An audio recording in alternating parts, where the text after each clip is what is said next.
الحمد لله رب العالمين والصلاة والسلام على رسوله الكريم أعوذ بالله من الشيطان الرجيم بسم الله الرحمن الرحيم يا أيها الذين آمنوا كونوا قوامين لله شهداء صدق الله مولانا العظيم۔ علامہ اقبال نے کیا ہی خوب فرمایا، عقابی روح جب بیدار ہوتی ہے جوانوں میں، عقابی روح جب بیدار ہوتی ہے جوانوں میں، نظر آتی ہے ان کو اپنی منزل آسمانوں میں۔ محترم و معزز میرے نوجوانان ہند، یہ علامہ اقبال کا اشعار یہ صرف ایک اشعار نہیں ہے، بلکہ ایک پوری زندگی کا ایک نظریہ ہے کہ ایک نوجوان کی زندگی کس طریقے سے ہونی چاہیے۔ ہر نوجوان کا معاملہ یہی ہے کہ با مقصد زندگی ہو، زندگی میں کوئی مقصد ہو، کوئی گول ہو جس کو حاصل وہ کرنا چاہتے ہوں، اور اس منزل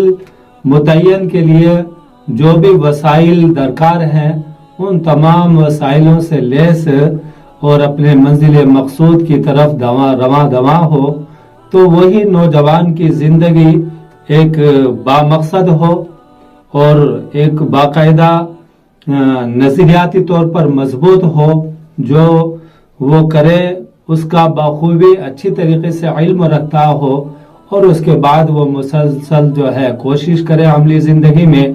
تو میں سمجھتا ہوں کہ علامہ اقبال کے اس شعر کا جو ہے وہ ہدف ہو سکتے ہیں۔ دوسری بات، اس وقت جس طریقے سے مغربی تہذیب اور کلچر نے خاص کر نوجوانوں کو اپنی لپیٹ میں لے رکھا ہے، اور فیشن پرستی کے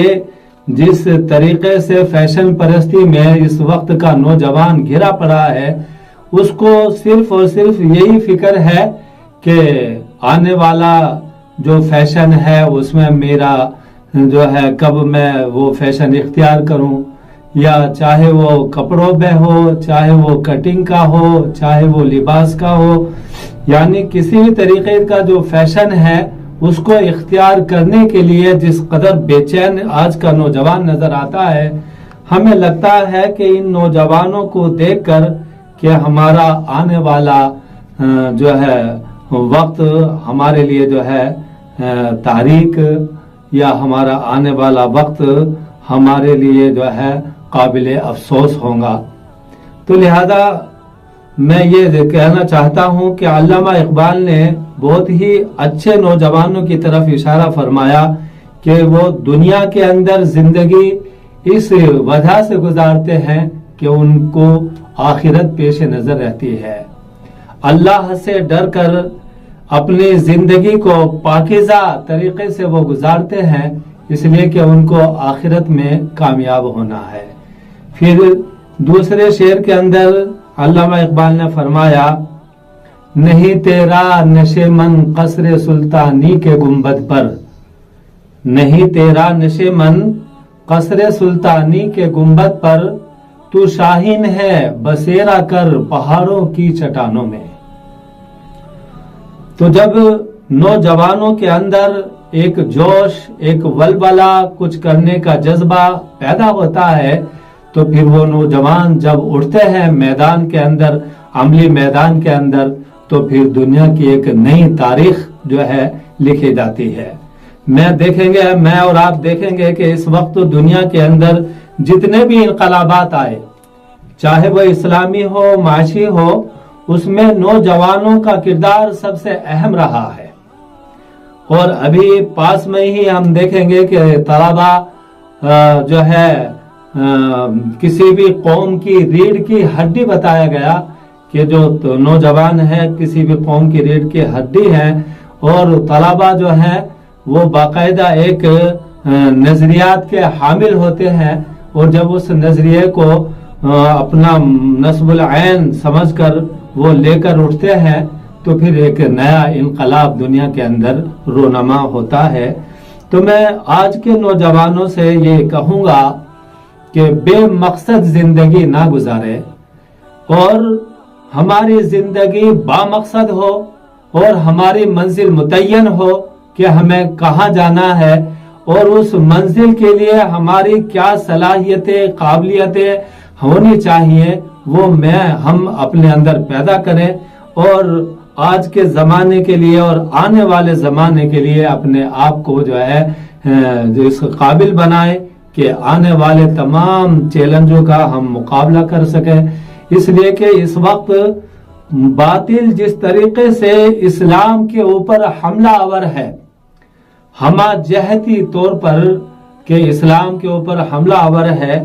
اگر کہیں معاملہ اسلام کا یا مسلمانوں کا کوئی خالی نظر آتا ہے تو اس میں نوجوان ہے، جو آج کا نوجوان اسلامی طور پر جو ہے بالکل پیچھے نظر آتا ہے، چاہے وہ اسلامی تعلیمات کا علم ہو، سیرت مبارکہ کا چاہے علم ہو، مطالعہ ہو، بالکل اسلام کے تمام قوانین ہو، اسلام کے تمام احکامات ہو۔ جب ہم مسلمان بچے کی زندگی کے اندر، اسٹوڈنٹس کی زندگی کے اندر، نوجوان کی زندگی کے اندر جب ہم دیکھتے ہیں تو اسلام کے نام پر کسی بھی چیز کا کوئی مطالعہ اس کے پاس نہیں رہتا۔ اسلام کے بارے میں اگر کوئی سوالات بھی ان سے کیے جائے تو ان کے پاس کوئی جوابات نہیں رہتا۔ اس وقت جس طریقے سے باطل نظریات چاروں طرف حملہ آور ہیں، جب ہمارے ان بچوں سے کالجوں میں، یونیورسٹیز کے اندر، کیمپس کے اندر کوئی دوسرے مذاہب والے سوالات کرتے ہیں تو ہمارے مسلم بچے جو ہے گریبانوں میں جھانکتے ہیں اور بغلیاں جھانکتے پھرتے ہیں۔ اسی لیے میری آج کے نوجوانوں سے اپیل ہے، مؤدبانہ گزارش ہے کہ ہم اسلام کا مطالعہ کریں، سیرت مبارکہ کا مطالعہ کریں، اسلامی تاریخ کا مطالعہ کریں کہ کس طریقے سے صحابہ کرام رضوان اللہ تعالی علیہم اجمعین نے اسلام کو بحیثیت ایک نصاب نظریہ، بحیثیت ایک منصب کے صحابہ کرام رضوان اللہ تعالی علیہم اجمعین لے کر اٹھے اور انہوں نے اپنے عمل، اپنوں جد و جہد سے پوری دنیا کے اندر اس نظریے کو جو ہے غالب کر دیا اور مسلسل 1000 برس تک پوری دنیا کے اندر اسلام کا جو ہے ڈنکا بجتا رہا اور بڑے علاقے کے اوپر اسلام جو ہے غالب رہا۔ اس زمانے کی سپر پاور طاقتیں کیسر و کسرا تک کی اسلام کے تابع تھے اور وہ خود بھی جو ہے جزیہ دیا کرتے تھے۔ تو میں یہ کہوں گا کہ صحابہ کرام رضوان اللہ تعالی علیہ مجمعین کے دلوں کے اندر وہ ایک ہی جذبہ تھا، جو اسلام کو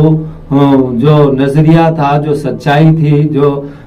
حق تھا، اس حق کے وہ علمبردار بنے، حق کو لے کر کھڑے ہوئے اور انہوں نے تمام باطل نظریات کے اوپر حق کو غالب کرنے کے لیے جو کوششیں اور جد و جہد کی ہیں، اللہ تبارک و تعالی نے ان کو شرف قبولیت عطا فرمائی اور دنیا کے اندر ایسا انقلاب برپا ہوا کہ جس کا زمانہ جو ہے 1000 سال کے آس پاس رہا۔ مگر اس وقت ہم دیکھتے ہیں کہ اسلام پھر بڑی تیزی کے ساتھ جو ہے ذلت و پستی کی طرف جو ہے گرتا چلا جا رہا ہے۔ اس کی سب سے مین جو وجہ ہے کہ ہمارا آج کا نوجوان اپنے نصب العین سے، اپنے منصب سے، اپنے جو ہے نظریات سے جو ہے پوری طرح ہٹ گیا ہے۔ وہ مغربی تہذیب کا دلدادہ ہو چکا ہے، وہ مغربی تہذیب کو پسند کرنے والا ہو چکا ہے، وہ مغربی تہذیب کے ہاتھوں بکنے والا ہو چکا ہے کہ جو فیشن کے نام پر مغربی تہذیب کو جو ہے اپنا قائد مان کر اور اس کی غلامی کا طوق اپنے گلوں میں ٹائی کی شکل میں ہو، چاہے کوٹ پینٹ کی شکلوں میں ہو، چاہے نئے فیشن کی شکلوں میں ہو، وہ پہن کر اپنے آپ کو فخریہ طور پر سامنے دوسروں کے سامنے پیش کرنے کی کوشش کرتا ہے۔ تو یہ یقیناً آج کے مسلم نوجوان کے لیے باعث شرم و حیا ہونا چاہیے، اور اس وقت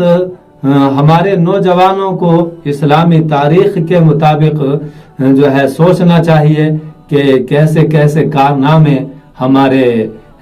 جو ہے اسلاف نے انجام دیے ہیں نوجوانی کے اندر۔ لہذا میں ان کا ذکر نہ کرتے ہوئے اپنی بات کو میں ختم کرتا ہوں کہ ہمارے نوجوان آگے آئیں، اسلام کا مطالعہ کریں اور اسلام کے لیے کچھ کرنے کا جذبہ اپنے دلوں کے اندر پیدا کریں۔ میں اللہ سے بھی دعا کرتا ہوں کہ اللہ مجھے بھی آپ کو اور پورے نوجوانوں کو اسلام کے اوپر عمل کرنے کی توفیق عطا فرمائے۔ وآخر دعوانا ان الحمد للہ رب العالمین۔